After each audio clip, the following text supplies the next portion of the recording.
10월 7일 하마스가 5,000개의 미사일을 이스라엘 발사를 해요. 왜 10월 7일이냐? 아까 말했듯이 4차 중동전쟁이 10월 6일에 있어요. 아무렇게나 막 하는 거 아닙니다. 얘들이 치밀하게 날짜 정하죠. 이때 아까 말했듯이 거의 막 이스라엘이 무너질 것 같은 위기까지 갔었다고 했잖아요. 그러니까 그걸 기려가지고 딱 50년 지나서 발생한 거예요. 근데 이제 이스라엘이 뭐 아이온돔이 뭐 찢겨 나갔니 어쨌느니 뭐 이런 얘기 나왔잖아요. 요격을 했어요. 이 사진 보이시죠? 이렇게 하면은 이게 날아가가지고 추적을 해가지고 하나씩 떨어뜨리는 거예요. 격추시키는 거예요. 근데 이 가성비가 안 맞아. 아이온돔 한 방울당 5천만 원이 공중분해 되는 거예요. 원자 단위로 그냥 5천만 원. 1억. 근데 이게 몇 개? 5,000개. 5천개 해봐. 그럼 얼마야 도대체? 그러니까 막 어마무시하게 돈이 나갔겠죠. 다 막지도 못했고. 근데 더 재밌는 거는 이런 폭격도 있었지만 하마스가 지상군을 투입해가지고 이스라엘에 있는 민간인을 총살하고 인질로 잡고 이런 일들. 그리고 나서 이 인질들을 데리고 어떻게 이스라엘 니네 반격하면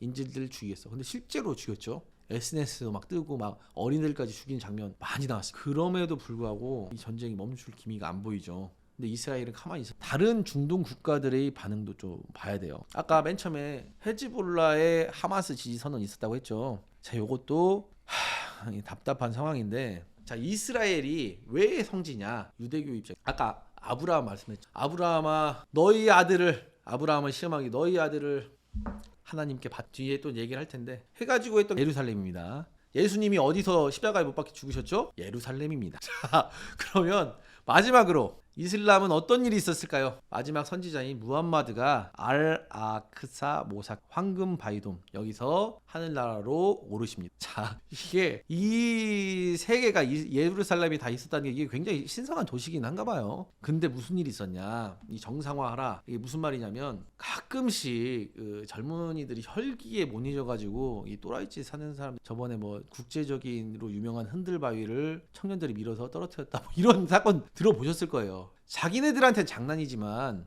누군가한테 민폐가 될 수 있는 일이고 이거 같은 경우는 국제적으로 굉장히 예민한 곳이잖아요. 근데 이거 어떻게 됐냐면 그 운지도 모르겠어. 그냥 장난이었을 수도 있고 여기 황금돔 폭파시킨다고 청년들이 폭탄 들고 들어간 거예요. 이스라엘 입장에서 어떻게 되겠어? 야 이거 좋대. 야 하지마. 야 이거 하면 야 우리 그냥 끝나 해가지고 바로 군인 투입해가지고 체포해서 다 나옵니다. 이런 일이 벌어지니까 어떻게 해서 야 이런 일 또 벌어질 수도 있겠는데 이스라엘 입장에서는 이런 일 또 벌어질 수도 있겠는데 이런 생각 들 수도 있잖아요. 사실 이거 당연한 거지. 들 수도 있는 게 아니라 당연히 그런 생각 할 수 있죠. 그러니까 여기를 막아버렸어요. 아예 출입 못하게. 이스라엘 입장에서는 그게 최선일 수도 있었던 거 같아요. 이걸 막아버린 거예요. 그러니까 어떻게 돼? 이 중동 국가들 입장에서는 왜 여기를 못 들어가게 하냐? 이슬람 교리 중에 한 가지 뭐냐면 평생 한 번은 성지순례 해라. 뭐 이런 게 또 있어요. 물론 성지가 여기가 아니기도 하지만 여기도 성지죠. 다른 것도 성지긴 한데 그러니까 여기 정상화해라. 문 열어라. 이렇게 한 거예요. 그러니까 이제 어떻게 하겠어요. 방법이 없는 거야. 이스라엘에서도 아니까 군인 투입해가지고 걔네들 끄집어낸 거야. 여기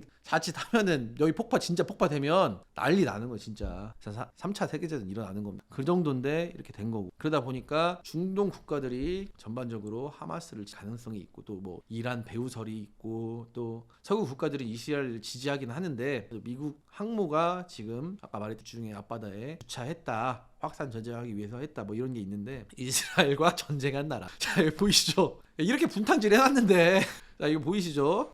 이렇게 분탕질 해놨는데 이스라엘이 지금 어떻게 되겠어요 사실. 그리고 중동 국가의 기본적인 스탠스를 좀 중동 국가들의 기본적인 스탠스는 이스라엘이 우리가 그때가 말했잖아요. 기원 후 한 670년 뭐 이렇게부터 거의 아랍 문화권이었어요. 이슬람 문화권이었는데 이스라엘이 서방 국가의 등을 업어가지고 형제 국가인 팔레스타인 공격한다. 이런 형식이잖아요. 그러니까 민중들은 팔레스타인 너무 고생한다. 하마스 우리도 너네같이 성전하고 싶어. 하지만 우리는 우리나라니까. 이런 게 있는 거예요. 그리고 제가 아까도 몇 번 말했지만 국제사회는 의리나 뭐 종교나 뭐 이런 거에서 움직이지 않습니다. 힘의 논리와 명분에 의해서 움직이고 국익에 의해서 움직이는 겁니다. 국가 지도자들은 민중들이 없으면 국가가 안 돌아가니까 민중들 눈치 보면서 국가의 이익을 생각하는 거예요. 당연한 겁니다. 이거는. 그러다 보니까 겉으로는 이제 스탠스가 이거야. 이스라엘이 몇 명이 죽건 뭐 팔레스타인이 몇 명이 죽건 이게 중요한 게 아니라 무슨 일만 일어나면 이스라엘 자제합시다. 무조건 이스라엘 잘못 먼저 얘기하는 거예요. 그러면서도 이익을 도모하는데, 자, 이스라엘 어떻게 대응했냐?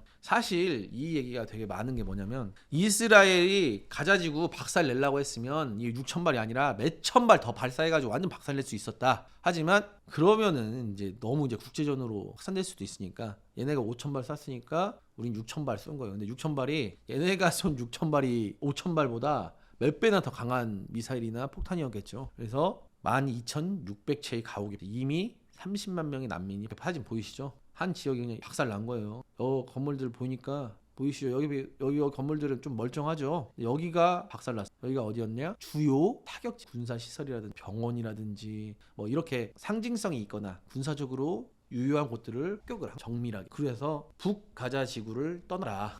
그래서 상비군 17만, 예비군 30만이 국경으로 하고 있는데, 하마스 민병대 수준이죠. 사실 얘네는 탱크도 그냥 탱크가 아니라 최첨단 헬기도 있을 거고 당연히 공군도 있을 거고 한데, 하마스가 공군이 없을 것 같은데 3만 명 정도 보유하고 있다. 아까 제가 보여준 사진입니다. 여기를 싹 다 안 그래도 벽으로 막아놨는데 여기를 다 둘러싼 거예요. 24시간 내로 철수해라. 24시간 내로 민간인들은 다 남가자지구로 가라. 여기 와디가자라고 써있죠. 이 선까지, 이 위에 있는 사람은 내려가라. 근데 사실 전기랑 인터넷으로 이걸 말한 거야. 근데 인터넷이 안 되잖아요. 그러니까 전단지를 살포해버려. 한 몇백만 장을 전단지를 살포해가지고 6시간 내로 방 빼라. 근데 여기 인구가 보시다시피 15만 명, 딱 봐도 120만 명인데 군산시 인구가 지금 뭐 30만 못 된다고 하잖아요. 군산시 인구가 전부 다 뭐 전주로 가려고 해도 6시간 안에 다 못 갈 것 같은데, 제가 봤을 때 전주같이 가까운 데로 가려고 해도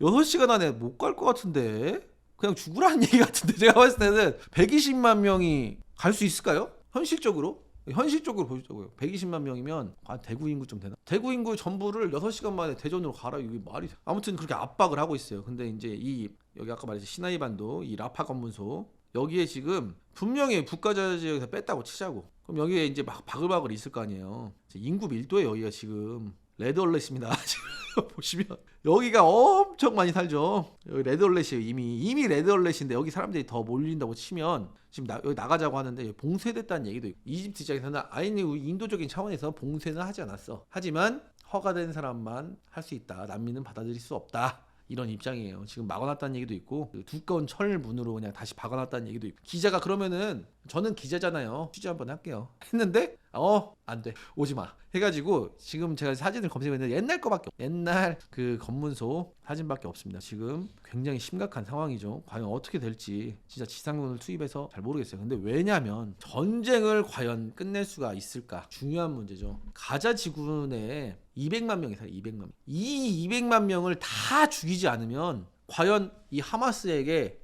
승리하는 군사적 전략이 있냐. 자, 여기 지금 상태 민심이 어떠냐. 15세 미만의 어린애들한테는 우리가 뭐 일도 안 시키잖아요. 그런 애들을 3분의 2가 자기는 나중에 자라서 성전을 위해서 목숨을 이러고 있어요. 어떤 상황인지 아시죠? 목숨을 버리서라도 이스라엘과 싸워서 쟁취하겠다. 나의 목숨은 중요치 않다. 이런 상태입니다 지금. 그런데 아까도 말했지 2,000개의 땅굴이 있다고 했잖아요. 2,000개의 땅굴이. 그럼 이런 땅굴이 2,000개가 있는 거야. 뭐 거기서 말로는 이 땅굴을 다 검색을 해가지고 이게 다 이렇게 돌아다니면서 일일이 찾아서 이 앞에다 부비 트랩을 놓겠다. 과연 가능할까요? 현실적으로 가능할까요? 이 안에 들어가면 부비 트랩이라든지 폭탄, 여기 막 가슴에 딱 달고 있는 어린애들이, 이런 사람들이 있을 게 뻔한데 끊임없이 이게 뭐 5년 10년 문제가 아닐 거예요. 이거 뭐 이렇게 했다가는 계속해서 게릴라전을 계속 할 텐데, 과연 뭐 인종을 완전 다 없애버리는 뭐 그런 것들이 없는 한 전쟁을 끝낼 수 있을까? 이런 생각이 사실 좀 들거든요.